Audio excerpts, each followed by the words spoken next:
Friday, August 20, Just Baseball Show. And Peter Apple, tell me that I'm wearing a sweet hat or we're no longer friends. That hat is sick. You're wearing the dad hat, the Just Baseball version of the dad hat.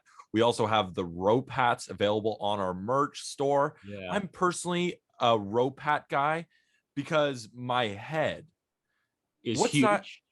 is enormous. What size New Era hat do you wear? I wear a 7 1/8. I have a small head. 7 3/4, I think was the last time I checked. Like I have a very large head. You're like so Megamind. It's more than Megamind. So I need the rope hat because it adds some structure. While the dad hat looks better on you, while on me, I just look like a fat little child in it. So if you got a big head, consider the rope hat. If you got a littler head, that's better for the dad hat. And then the shirts are nice. I mean, I'm wearing the t-shirt. You see this? Yeah, that's sweet. My next step, I think, is the t-shirt. But Kendall McKee, he hooked us up with the gear, and he put together a great spot. And there's a link directly on justbaseball.com to go get your merch, right? It's also on our Yes, it's on our website. It's also on our Instagram. It's on our link tree in our bio on TikTok, on Twitter, Instagram, Just Baseball, merch /Spotify. Or not Spotify, Shopify. There's a lot of different apps. /Shopify. But we're on Spotify. We are on Spotify. You're probably listening to us on Spotify or Apple Podcasts. My favorite saying is wherever you get your podcasts, because we're there. Do you listen to other podcasts on other channels besides Apple or Spotify? I'm a Spotify person. Yeah, I'm an Apple guy, but I like Spotify too. Yeah, that might be the reason that we're not friends anymore. You complimented my hat, but I'm Spotify. You're Apple. It feels like Team Edward and Team Jacob. It feels like you're looking for ways to not be friends with me. I'm. Dude. My pay's just not good enough. We've got a loaded show. We got to talk about 2 good pitchers, 1 really bad pitcher.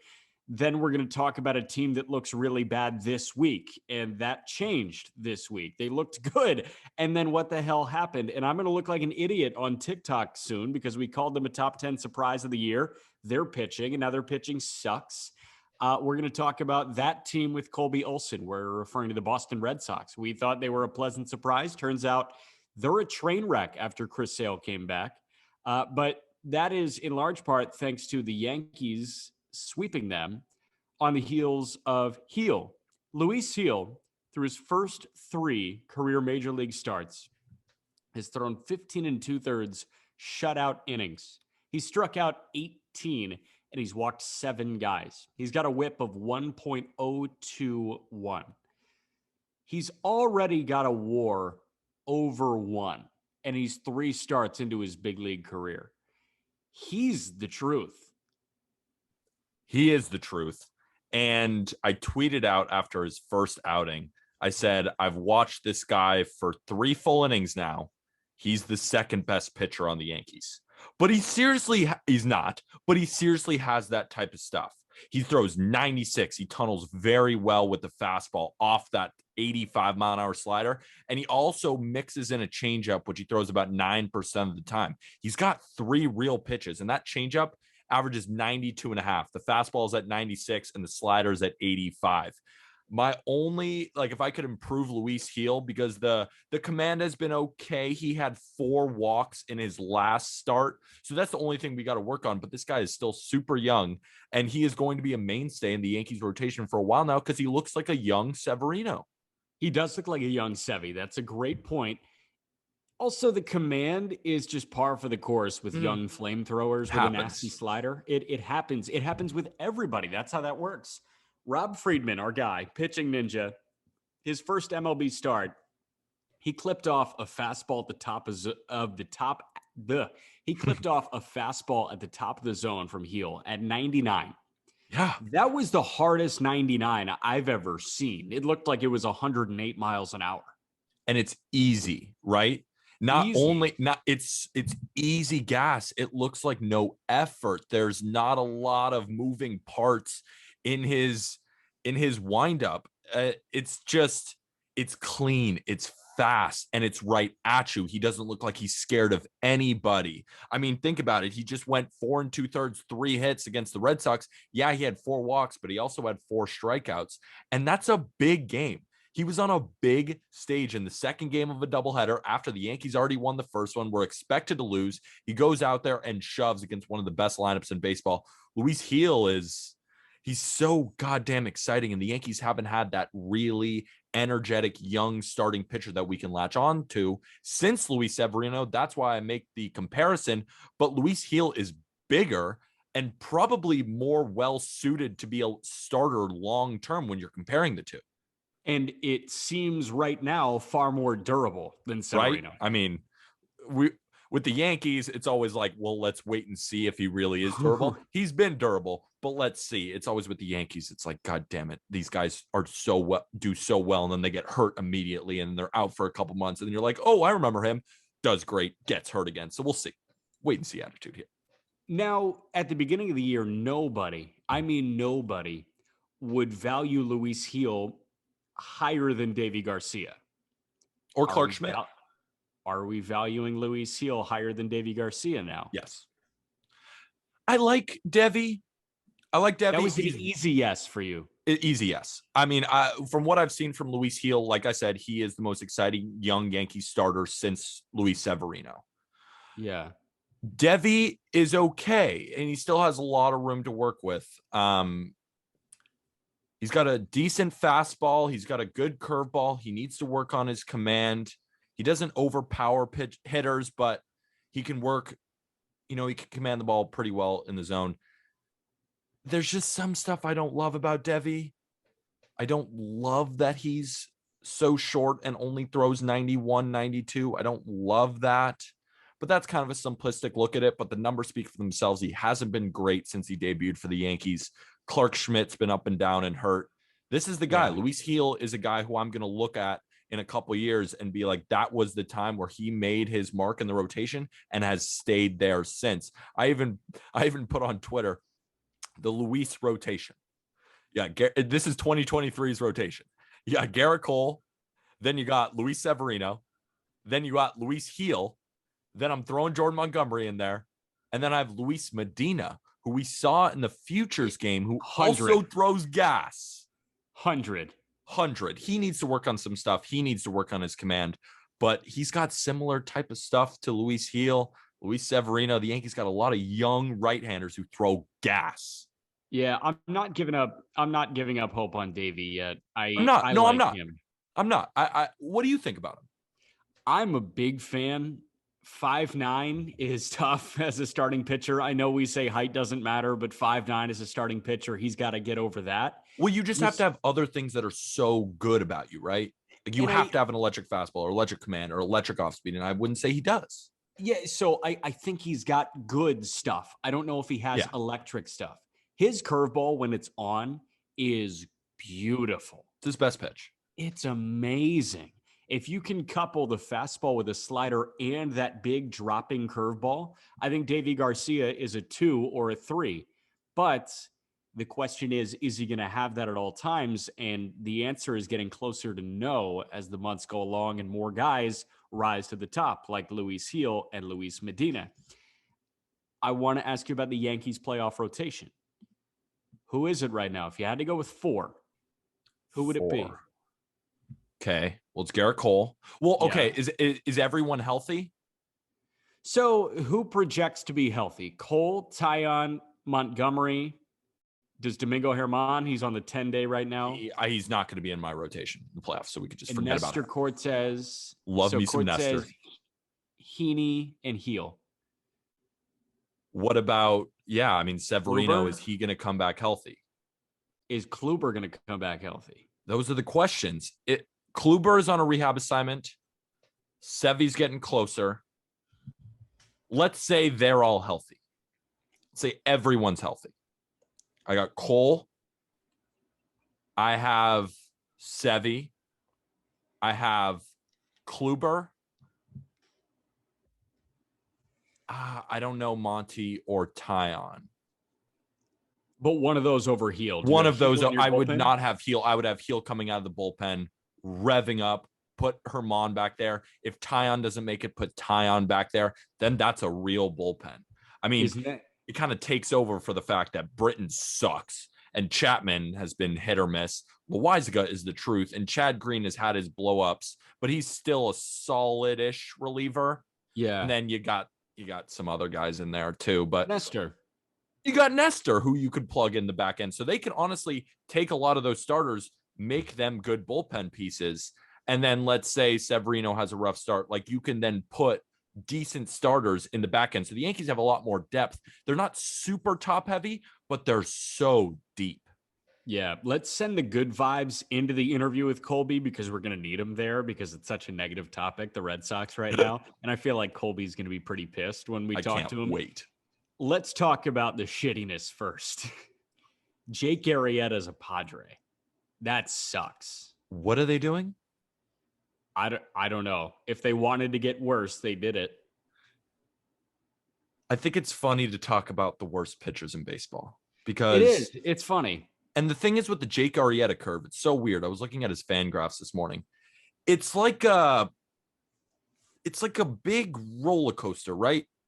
It's like one long roller coaster. When he was with the Orioles, he was terrible. Around a 5.6 ERA, not that good. Then he goes off. Then he goes to the Cubs, and he's a Cy Young candidate. He's got ERAs in the 2s.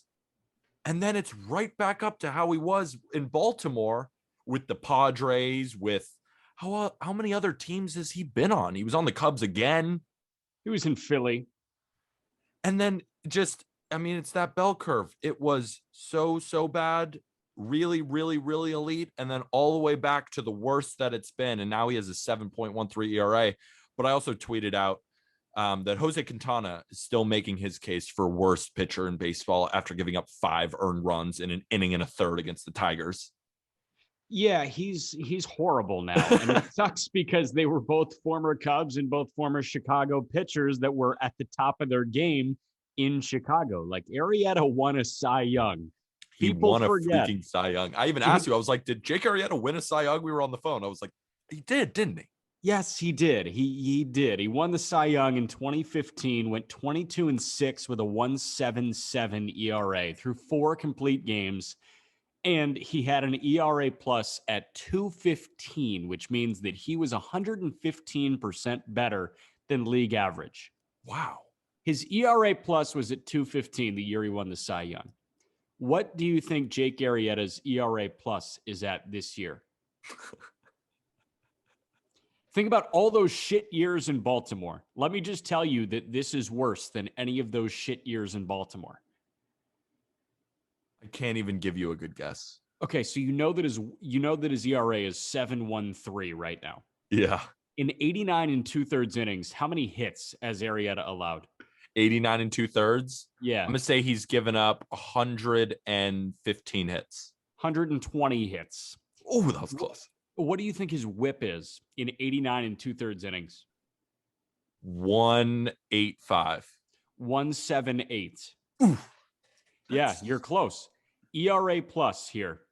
Jake Arrieta's ERA plus in 2021 across 21 starts is 58. He's almost half of the replacement level pitcher. Half. He's almost he's a little bit better than half as good as the replacement level pitcher. I mean, he sucks. He sucks. And a contender went to get him to try and stave off the Reds. I just don't understand it. Was AJ Preller thinking that he'd find something? What are you going to find in a 35-year-old who throws 90 miles an hour and none of his stuff moves? I think I want to say that I understand the thinking, but I don't understand the thinking. I think the initial thought of going to get Jake Arrieta was, let's go get a seasoned big league arm to try and be this guiding light for the rotation while also staying sturdy. Arrieta has not really had many injury issues over his career. That's true. He's just kind of sucked. Yeah, for a while. Last couple of years. Yeah, since his Cy Young, he's just kind of been shitty. See, I would have signed Cole Hamels over Jake Arrieta. I would have The signed Dodgers Cole went and got Hamels him. too. Well, here's the thing. Arrieta went to San Diego after the Dodgers got Hamels. No, I know. Yeah. So Arrieta might have been the only option that fits some of that criteria. That sucks for them. They needed Max Scherzer at the deadline, and they didn't get him. You know what also sucks? Jacob deGrom is 99% likely that he will not throw another pitch this season. Yeah. It sucks. It's so brutal. And the Mets still felt the need to go get Javi Baez and mortgage the future center fielder. They either didn't know about deGrom. I can't explain why they would do that. They must have had no idea, but it hasn't been that long since the trade deadline. Did he just suffer another setback that was so bad? Why did they do that? They know that they're not going to compete without him. Yeah, I'm not sure. Like, they're not winning a World Series with Marcus Stroman as your and Taiwan Walker. As good as Stroman and Taiwan Walker they've been fine this year. But like, you need the DeGrom. Like, that's the point of the Mets. He's one of the best players in the world. That's why we had the Mets as contenders. But without DeGrom, it's just not the same. Tyler McGill cannot be your 3 in a playoff series. Although Tyler, he prefers being called Tyler McGill over Tyler McGill. Tyler McGill. And I get every name wrong anyway, but I got Tyler McGill. Is got that like actually correct? Tyler, yes. Holy shit. Interesting. I just want to go through the frontline starters for the past couple of World Series winners, just for fun. You cool with that? I think it's important to say. I think it's important to say, too. So if the Mets thought that they could contend and achieve these goals that Steve Cohen has been tweeting about and tweeting again about how unprofessional his professional hitters are, F that, dude. Aram and I talked about that on the Monday episode. He's immature. He's an immature owner. And it's almost like he just found out what OPS is. Yeah, it kind of felt like that. It also kind of feels like he just found out what the 10th overall pick was, too. And he's tweeting about that. It's like he's just learning about all this stuff. Right. And listen, supply the money. Let the baseball people handle the baseball. I mean, has Sandy Alderson done so well in his time? I could see the Mets cleaning house after this. I could see him be getting so upset. And it's not even totally all Sandy Alderson's fault, the GM of the Mets. Yeah. The product, like the players on the field are really good. It's just they're not performing. So I feel that Steve Cohen is going to look at that and say, you know what? I have all the money in the world. I can do whatever I want. And this isn't working. And it hasn't worked for the past 20 years. So we're just going to clean house no matter what, even if we're trending in the right direction. And listen, New York is an easy sell on an executive. Oh, yeah. Some sort of executive is going to want to come to the Mets with that payroll and those pieces to play with. And and you have a good pick next year, too? Easy sell there. But I do want to run through the frontline starters. Just to give people an idea that the Mets, although they thought somehow they could be buyers, they could not contend without Jacob deGrom and Noah Syndergaard. Start with 2020. The Dodgers won the World Series. Their best pitchers were Clayton Kershaw was on that team. Walker Buehler. Julio Urias looked great. Who am I missing here? Dustin May. Let's go to 2019. The Washington Nationals. Steven Strasburg was the World Series MVP. They also had Max Scherzer and Patrick Corbin before he sucked. Don't forget about Anibal. Don't forget about Anibal Sanchez. You're right. 2018, the Boston Red Sox. They were led by Chris Sale at the peak of his powers. And Uvalde was really good. That's true. That was a team that didn't have a ton of pitching, but they had Chris Sale. And the Mets don't have a Chris Sale. They had a top 5 pitcher in baseball at the time. They had Chris Sale. 2017, the Houston Astros. They had Justin Verlander. Not bad. They had McCullers to throw Game 7. McCullers when he was good. Cole was not on that team yet, correct? Greinke was on that team. I do believe. Yes, Greinke was on that team. Okay, so you've got Justin Verlander and Zach Greinke. Those are two. I mean, you could just stop at Verlander. Like, they don't have a Verlander. They have Justin Verlander. Exactly. 2016, the Cubs had John Lester, one of the best postseason pitchers of all time. They also had a really solid Kyle Hendricks, and they had Cy Young caliber Jake Arrieta. Let's go back. Oh, how the turntables. Right? Exactly. Let's go back 2 more years. 2015, the Kansas City Royals had a gas pumping Yordano Ventura, the late great Yordano Ventura, but they also had guys that could show up in the postseason, right? That's probably the outlier here because Edison Volquez was really good for them. But Who are you going to they say? had one of the best bullpens ever, which the Yeah, Mets do not have. They have the right. Jerry's Familias of the world, the Edwin Diaz's of the world, who are good in spots and have good stuff, but have blown a lot of games for the Mets this year. Right. James Shields, big game James, was Big in game that James. rotation. That was real. And when you get through 6, the game was over for them because you handed it over to Kelvin Herrera and his 101, and then Wade Davis and his 99, and then Greg Holland and his stuff. And then we finish up with 2014 in the San Francisco Giants, Madison Bumgarner. Enough said. Was Matt Cain really good then, or did he trickle off by then? Cain was good in, I think, 2010 and 2012 when they won. Yeah, I was wondering if he was like really good in 2014. I know he was on the team and I know he was pitching. I just didn't know if he was like that dude still in 2014. I don't think so. I think that was just the Mad Bum show. And you can fill Not in bad. with anything else. Not bad at all. Yeah, Mad Bum. the greatest postseason by any pitcher ever, probably. At least one of them. True. Before we get to Colby Olson, Shohei Ohtani 2 nights ago hit his 40th home run. He's the first of 40. He also threw 8 innings of 1-run balls, striking out 8, walking none, and getting the win against a good Tigers team right now. He has the most home runs for any Angels lefty ever in a season, and it's August. Do you know who he beat? I saw your tweet. Just say it. Reggie Jackson, bro. That's Reggie Jackson. That's Reggie Jackson. Mr. October. And there was another tweet. He's the first to ever have 40 home runs and 15 stolen bases in a season since Ken Griffey Jr. And we're just talking about the hitting. And he's got a sub-3 ERA. Striking out 120 hitters. In 100 innings. He's lost 1 game. Fuck. Fuck. It's the greatest season we've ever seen by a baseball player ever. He's the most talented. He's the most talented baseball player ever. What do you mean if it continues? This season could stop right now, and I could call him the most talented player ever. 2021 Shohei Ohtani is the best baseball player to ever play the sport. That's nuts. It's stupid, and I don't think I really understand the gravity of what I'm saying when I'm saying it. But it's true. It's simply true. Nobody has ever done what he has done at such a high level. He's the best power hitter in the game. He's a top 10 base stealer in the game. Yeah, and he's that's a the top crazy. 15, right? He's a top 15 pitcher in the game. He does everything really good. Really You're not good. supposed to be able to do that. And yet, here we are. Here we are. Do you think, let's say he put up, more hypotheticals.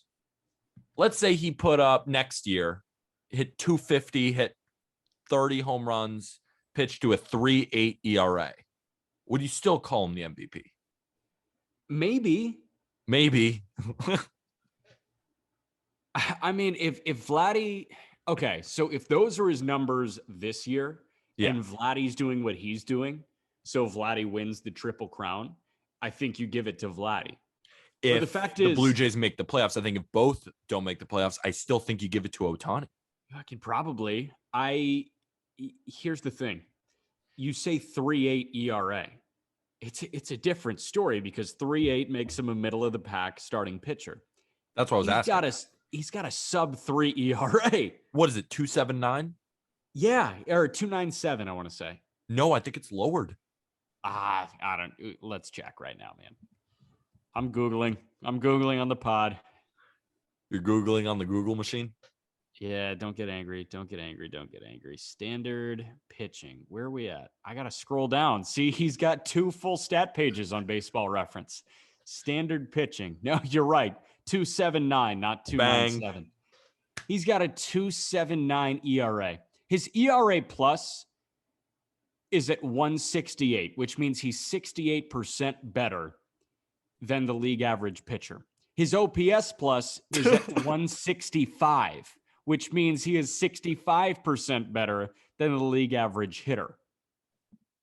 That's all you need to say. We're done. He's the best.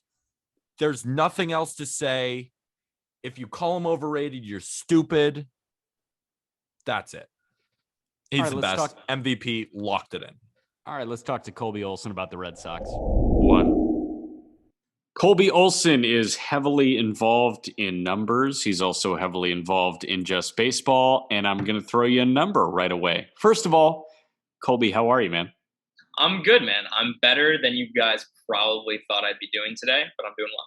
Yeah, actually, I kind of prefaced this during the intro to the podcast with he might put us in a bad mood, so we got. I am a very happy man right now.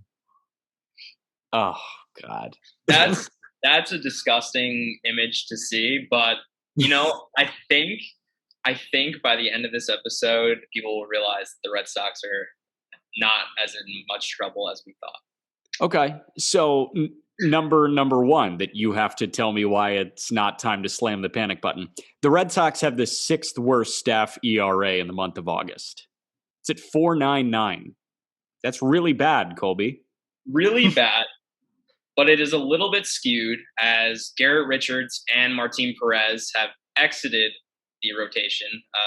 Chirs Sales just made his debut on August 12th, shoved as he usually does. Had a couple mistakes, but all in all, an amazing start from him. He looks like his old self. And Tanner Houck has returned as well, and really does look like a solidified number 2 arm. In 31 innings as a starter this year, he has 41 strikeouts and only 6 walks to his name, and has just looked the part. So I think the addition of those 2 arms, in addition to Erod having probably the most unlucky starting pitching season I've ever seen, his ERA is at 4.97 with xFIP, FIP, xERA, whatever you want to go to, are all under 3.6. So really unlucky there for Erod, striking out his career high, 29% this year. And then Nick Pavetta's holding it down. He's holding down the end of that rotation. So I think in a playoff series, those 4 can definitely, contend with anyone. And you just saw Chirs Sales come back. I mean, he shoved in his last outing for the Red Sox, and he's going to be a huge boost for them moving forward. What did you see from Sale? And do you think that he can return back to the top 5 pitcher, top 10 pitcher in baseball that Chirs Sales once was?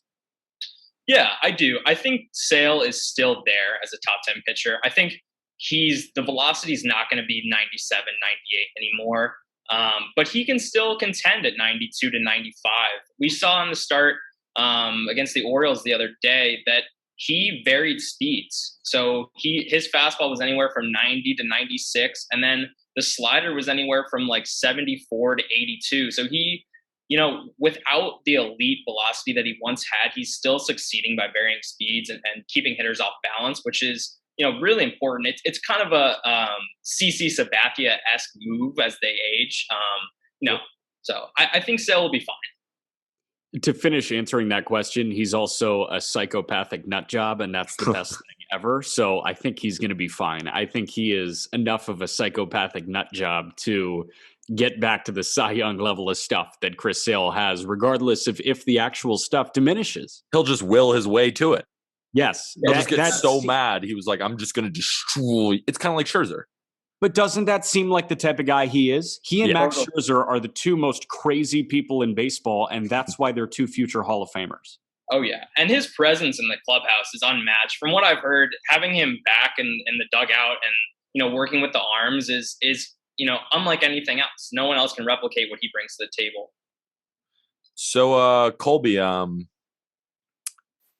my Yankees, they played your Red Sox this past weekend. Trounced them, basically just sent them to the dirt. They basically pronounced them dead on sight. If you want to be a professional series, Colby, what did you think about it? Before you answer that question, Pete, if you want to be a professional baseball talker, you have to not be a dick about the Yankees. Yes, I can. It's my show. That's fair. I think the first point I will bring up is that 2 of the games were 7-inning ball games, which I think should be abolished next season. I'm not a fan of the 7-inning doubleheader. It just seems like a fake baseball game. But secondly, I will say that last night's game was a big blow. It felt deflating to say the least. And You the got Red Sox Andrew had their, Heaney. yes, and I texted you yesterday and said if we get shut out by Andrew Heaney, the season's over. So I think that was obviously, an exaggeration text, but it was a deflating loss. I will say that the outfield defense with JD Martinez in right field needs to go. That cannot happen. That was 2 runs scored on an error by JD. Then, Dahlback's bad defense. But the problem with JD Martinez in the outfield is that Hunter Renfroe then has to play center field. Kike Hernandez moves to second. And Kike is a Gold Glove center fielder, but at second base, he's actually about a league average second baseman. So you're losing a lot of defensive value by having him at second base. So the defensive woes have been strong. Also, the bullpen has been a big issue for the Red Sox. 6th highest ERA in the last month. But that's just part of the ebb and flow of baseball. Is bullpens come and go. They get hot, they get cold. So I think eventually, the bullpen will be coming back. The biggest problem, though, is Adam Ottavino. As we saw, the stolen bases are an issue. He has -5 defensive runs saved as a pitcher. He's given up a reliever 19 stolen bases this year, which leads the league. And that's as a reliever. So you have to imagine, pretty much every time he's on the mound, he's getting stolen on. So hard to think That's about. bad down the stretch, too. If you need him in critical innings in playoff time and you just got guys running, taking second, a walk turns into a double with him. It really does. Yeah, in high leverage situations with runners on base, he can't be counted on. If they're on second base, sure, but if a guy hits a single, he's getting to second. And mixed with Plawecki's noodle arm behind the plate, Yeah. It's an That was issue. awesome, Sid. But beyond that, the encouraging things for the Red Sox are the lineup has been strong. Since July 15th, there's only 2 batters on the Red Sox that have below 100 WRC plus. Jaron Duran, who's a rookie who came up and struggled, and Christian Vasquez, who has struggled most of the year. And he looked like a guy that was primed for an extension, and I don't think that's going to happen now. But the Red Sox lineup has been solid. And as I said, I think the rotation is its strongest it's been all season. So I think that this is just one of those, month collapses, but they can turn it around easily. We saw the Yankees were 10.5 games back of the Red Sox, and now they're a game up. So anything can happen. Well, the Yankees are just built totally different. They're built really strong and handsome and fast and good at baseball. While the Red Sox, ugly, short, fat, gross, bad at baseball. You got a good equation there for a good team and a bad equation for a bad one. I'm sorry. I'm not even going to respond to that, if we're being honest. Wait, I need to ask you one thing, though. So you got into a TikTok, Twitter, beef, whatever, with TikTok. A fan who was saying that he thinks that Matt Chapman is much better than Rafael Devers, and you took that to heart. Tell me about it. It's a mess. Yes. This guy on TikTok made this whole third base rankings list, and he put Matt Chapman 6th and Rafael Devers 9th. And I thought he was out of his mind. He was quoting that Devers plays the worst third base defense in the league, which is not true. I think he plays league average defense, but the thing you have to look at with Rafael Devers is he's the best hitting third baseman in the league currently, and he's only 24 years old. So, he hasn't even hit his prime yet. That's crazy. He's 24. I could see Rafael Devers winning an MVP in the future. I think he would have to improve his defense a little bit, but he's only 24. It can happen easily. So, yeah, Devers is a beast, bar none. Hey, Colby, words to live by here. Lions don't concern themselves with the opinions of a sheep. So you got to just let that one roll off your back. Yes. Let's focus on a good number real quick. Pete, I'm going to cut you off because I actually want to say some good things about the Red Sox. I know. The Red Sox, since the All-Star break, have the 3rd best team OPS in the American League. This offense is really good. And you mentioned they only have 2 guys since the middle of July with a negative, or not with a negative, with a WRC plus under 100, Duran and Vasquez. There are a lot of guys in here that are massive boppers that feel like if they do sneak into a wild card setting, they can have big wild card games and they can have big ALDSs. You mentioned Devers. Xander Bogaerts is a gamer. JD Martinez, the outfield experience is something to behold, but the bat's there. What kind of guys am I missing that maybe go under the radar? Because those are the three that everybody thinks of when they think about the 2021 Boston Red Sox offense. I think the biggest name you're missing is Hunter Renfroe. He has shocked me beyond belief this year, and I think he will hopefully re-sign with the Red Sox in the offseason. But this season, he's been amazing. I think he has like 25 bombs, and he puts together great at bats, and he's that perfect fifth hole hitter that can drive in runs with big power. I think the other name you're missing there is Kike. Kike Hernandez has been very good in the leadoff spot, provides a little speed, puts together good at bats too. He'll work a count to 8-9 pitches, and I love that. You like Verdugo? How much you like Verdugo? I do really like Verdugo. I think he hasn't yet developed his offensive game fully. The power is not there yet for him, and he's not tapping into his power. He has a lot of power. He's just not tapping into it. I think he needs to elevate the ball a little bit more, but he's seemed timid at the plate recently. He started the year off really hot and just has seemed timid lately. He's, whiffing at a lot of outside sliders, and those are all just things that we see from hitters that aren't confident at the plate. So Verdugo will be fine, but I think, he has a lot of work to do to become that all-star caliber player that I think he could be. Yeah. Are you confident in the Red Sox bullpen? Because I look at the closer and I see Matt Barnes, and I like Matt Barnes a lot. I look at the setup guy in Garrett Whitlock. I like Garrett Whitlock. He's a good rookie. But it's not that deep. Do you like this Red Sox bullpen? Like, what's your feeling as a Red Sox fan when it hits the seventh inning and maybe Barnes or Whitlock might not be available? Yes. Right. I was gonna say here, what if the starter exits the game in a 5-4 game and you got to turn to like Sawamura in the sixth? Like, are you okay doing that? Actually, so Josh Taylor is one guy that I actually am surprisingly confident in. The slider is really, really a good pitch, and lefty on lefty matchups, he's a menace. But he's surprised me this year. But our bullpen beyond Ottavino and him there's no one there. Yaxiel Rios does not look good. That's a crazy first name, Yaxiel. It's a cool. Yaxiel, yes. I like that. We just traded for this guy, Austin, from the Pirates. I'm not he could be something as a lefty. I'm not really sure. Phillips Valdez has struggled in big time spots this year. So Darwinson Hernandez is as good of a pitcher as anyone when he's on, and when he's not on, he is Wild Thing from Major League. I mean, it's just a bit outside. You don't know where the ball is going.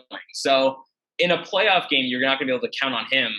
The Red Sox bullpen does worry me, and I was really upset that they didn't go out and get a bigger name at the deadline to shore up the bullpen. I think that was the biggest concern. Everyone's been focused on not getting Rizzo, but I think not getting an elite bullpen arm was the biggest, mistake for the Red Sox at the deadline. Out there at the deadline, who did you want? Richard Rodriguez is the name that comes to my mind. Yeah, definitely Rich Rod. And it doesn't the Braves did not give up that much to get Rich Rod. They didn't. So Steal. It seemed like it was one of those last minute deals that it's like, did you even check in on him? Yeah.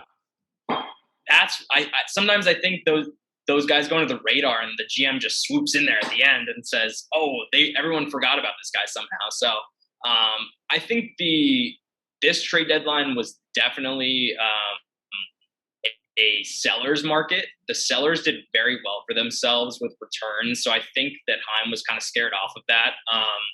And maybe gearing up towards next season when they think they have a better chance at World Series. Because remember, 2021 was still a developmental year for the Red Sox. And it still is, obviously. We're a playoff team, but it's still a developmental year. This isn't the final stage of the Red Sox rebuild. So, I think there's still a lot more to come for the Red Sox, even in the next 2 to 3 years.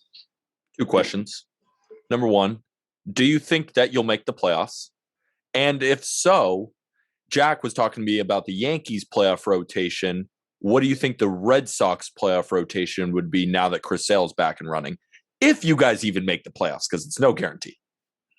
Well, I obviously think the Red Sox will make the playoffs. I think they have as good of a chance of anyone in that, A's, Yankees, Red Sox, Blue Jays, 4-man race. Obviously, the Rays are there too, but I think they're going to lock down the division. So I think I could imagine a Red Sox Yankees wildcard game to remember with Chirs Sales, Garrett Cole on the mound. It would be a game for the ages. But in a playoff series, the Red Sox so hard in that series. No card game. Oh my God, yes. Yeah, because you don't want to face the Yankees, and you don't want the big daddy Yankees all over. Peter, I will tell you this right now. If that happens, we are going to be at that game, absolutely, no matter where it is, and I will be in full Red Sox gear in the bleachers of Yankees. I do not care. But you might regret that. Not yet. Those people don't mess around. I've done it before. I've gotten paper towels thrown at me. It doesn't matter. I was in the bleachers a couple games ago, and a guy behind me, they called a low ball a strike against the Yankees, and some guy in the bleachers wished death upon the children of the umpire. He told the umpire to go get cancer. There was a lot of bad words coming out of the bleachers. And if you're in full Red Sox gear, I can only imagine. I've been to a Yankees game in the bleachers where the guy next to me looked up the right fielder's sister's name and was just shouting her name at him, man. I mean, it was brutal. Like people go to extensive lengths to get in these players' heads. There's the line, and then it's passed like so often in those bleachers. I love it. It's my favorite, one of my favorite places to watch a game in baseball. But God, it just gets so aggressive. They're horrible human beings out there. No, they are not. We're not saying that. They're not horrible. Some people. Okay, yes, that dude who said that is. Don't call the bleacher creatures horrible people. Don't say that. No, one of them wished that guy sucked on the umpire. Yes. I don't want to generalize the people. No, hold on. That is literally the formula to building a terrible human being. Yeah. Wishing a terminal illness on somebody else. That is the perfect way to make yourself terrible. Yeah, it's not ideal. Not ideal. Not every Yankee fan is great. All right. Answer Pete's question about the playoff rotation, and then I've got one more before we let you go. Sounds good, man. So playoff rotation, obviously, Sale number 1. I think you got to go to Erod number 2. He's held down the rotation all year in Sale's absence. People forget that. Wait. Oh, I said Erod, didn't I? Yeah, Erod number 2. I meant Eovaldi. I'm sorry. Yeah. I was like, no way. You like Erod that much? I was like, Eovaldi. No, I meant Eovaldi, who has held down the rotation, obviously, and he is 3rd in WAR. You know, he has a high 3s ERA, but his FIP numbers are all well below. So I think it's got to be Eovaldi. And then I would go to Houck. I think you got to go to Houck because he has been electric on the mound when he's been on the mound, and he strikes out everyone. And in a playoff game, you need a guy that's going to come out and throw 6 innings, shutout with like 9 Ks. I think you got to get Houck on the mound. And then finally it's Erod with Pivetta as kind of the odd man out. I like Pivetta more than Erod. You like Erod more than Pivetta? I guess you need you already have Sales lefty. I am still confident in Erod, and I think these last 6 weeks of the year are gonna, prove that Erod is still a great pitcher. I think he's just been so unlucky. I watched Pivetta, and I've watched Pivetta a couple times this year, but I watched him yesterday against the Yankees, and he looked good. He just is a good pitcher. I mean, 95, he has good off speed. He commands the ball decently well. He's a good pitcher. He is. And unfortunately, we're going to have to face him a bunch. And he's not a guy who I look on the schedule and say, oh, that's an easy win. Like, that is a real pitcher in this league. Yeah. No, that's what I'm saying. I mean, I really do think the Red Sox rotation is back. It's 5 deep right now. So I think we definitely have a chance to make the playoffs still. But yeah, you go on, Jack. Ask your last question. Final question. Map out the American League East for me. Well, like that. Map it out this season? End of the year. Final day of the regular season, 1 through 5. Give it to me. Okay. Rays, Red Sox, Yankees, Blue Jays, the lowly Orioles. But I think that the Yankees and Red Sox will come down to that final weekend. So you think that the Yankees, even though they are now ahead of the Red Sox, will actually falter? The Red Sox are going to get hot again, and the Red Sox are actually going to finish in second place.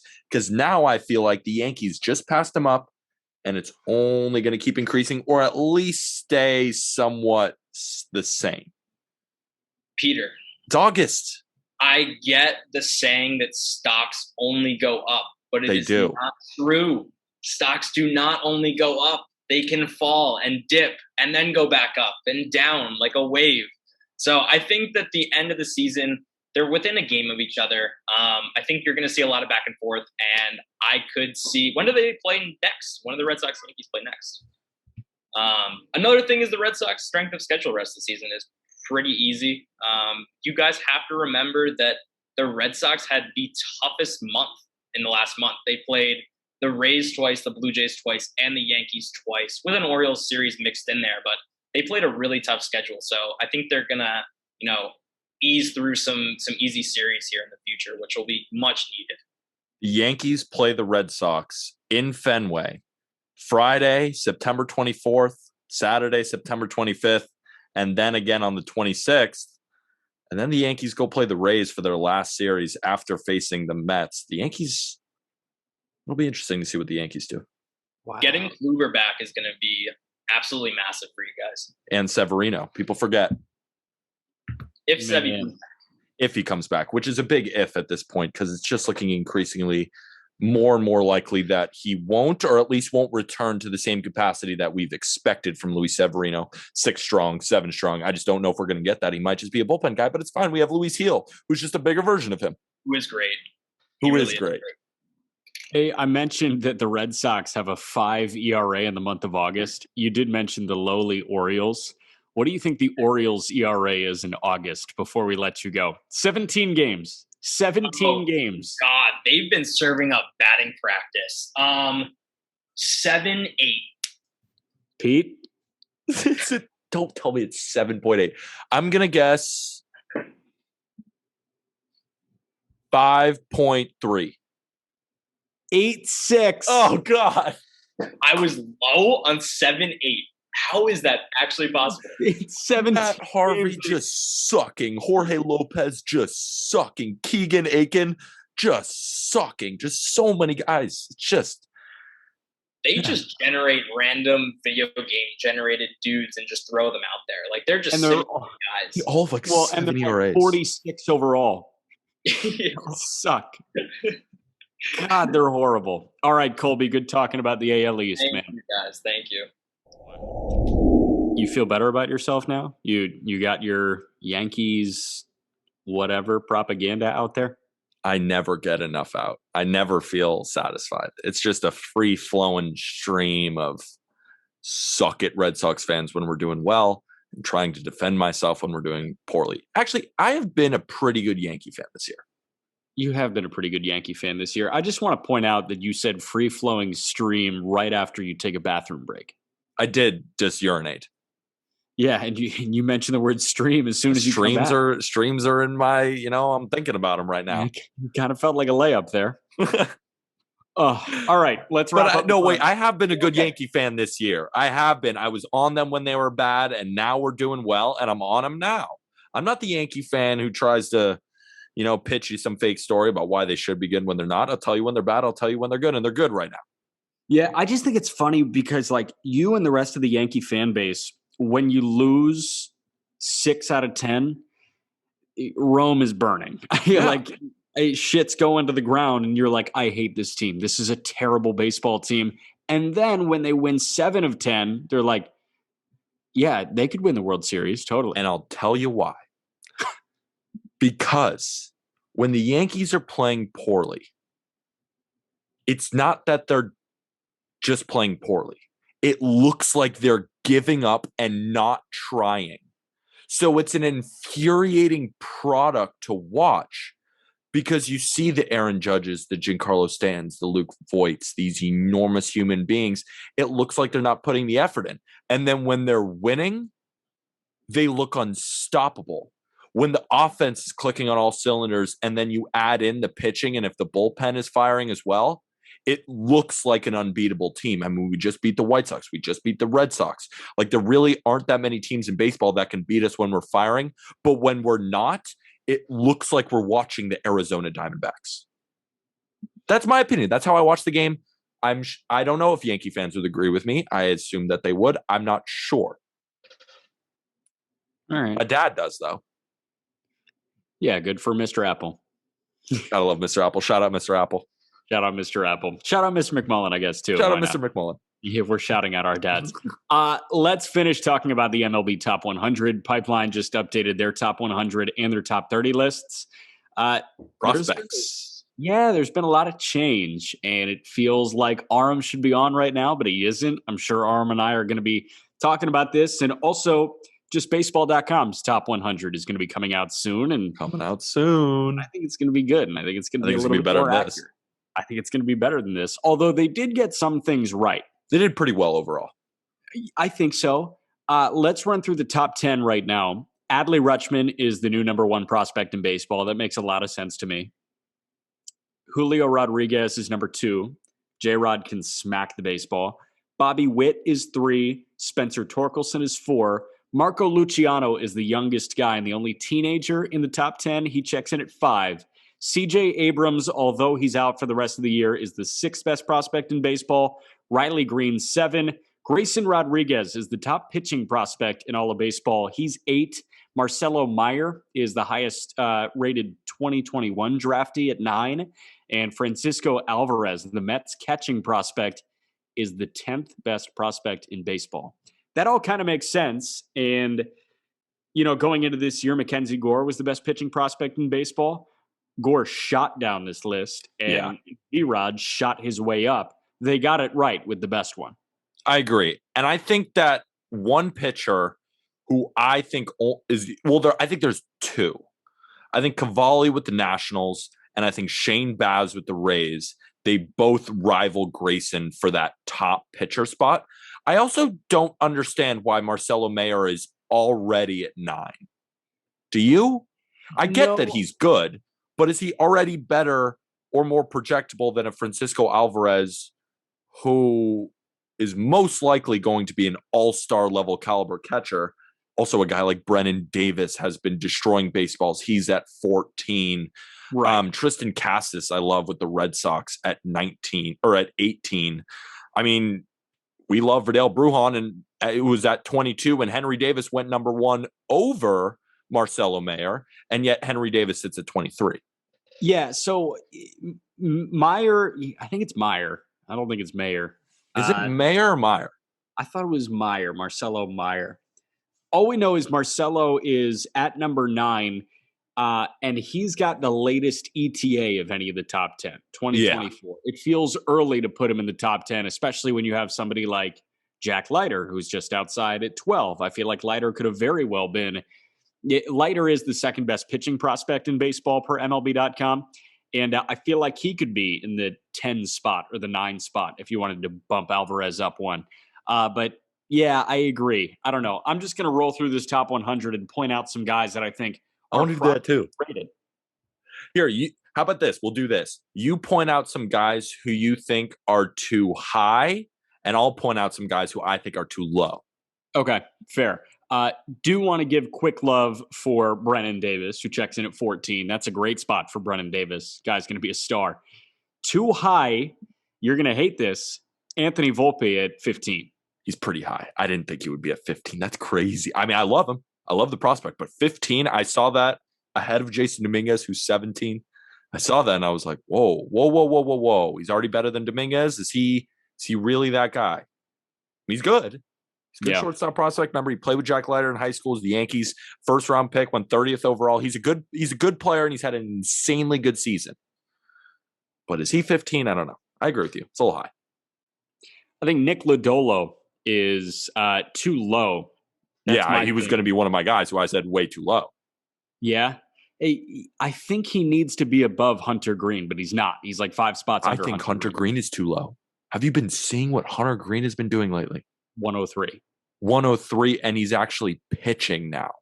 Yeah. I think with that athleticism, with that fastball, I mean, if we just look at his stats right now. In 2021, he has a 3.16 ERA. He has 124 strikeouts in 88 innings. And the whip is at 1.13. He's got the stuff. It's all about once he just learns how to pitch. and he's learning how to pitch right now. I actually think Hunter Green is too low. Too low. Too low. Interesting. I think Keibert Ruiz is too high at 19. It's a little high. Cade Cavalli is so low at 41. That's so low. It's so low. He should be so much higher. Also, Christian Pache, he was 9 last year. He's 40 now.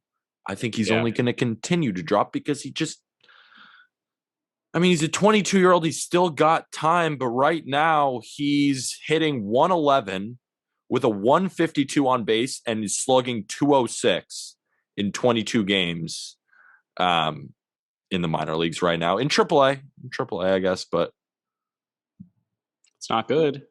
It's not good. I think Alek Thomas is too low. I'm a big fan of Alek Thomas. Diamondbacks, freak athlete. He's a freak athlete. He's a fire hydrant that can mash, and he's also just fast as shit. He's got a great arm. The fielding is so there. I am not the biggest fan of Tyler Soderstrom. He's at 46. Really? Yeah, I think he's a little bit too high. Interesting, because Dustin and Arm really like the bat. Why don't you think so? I don't think he has a wow factor there. Interesting. Kind of like no pop, no differentiator. Yeah, no whoa. MJ Melendez is too low. He is one of the league leaders in home runs in the entire minor leaguers, as the entire minor leagues as a catcher, and was a field first guy and is now coming in with the bat. I always love those types of guys, especially the catcher. And he's ranked at 73. Also, Gunnar Henderson at 80.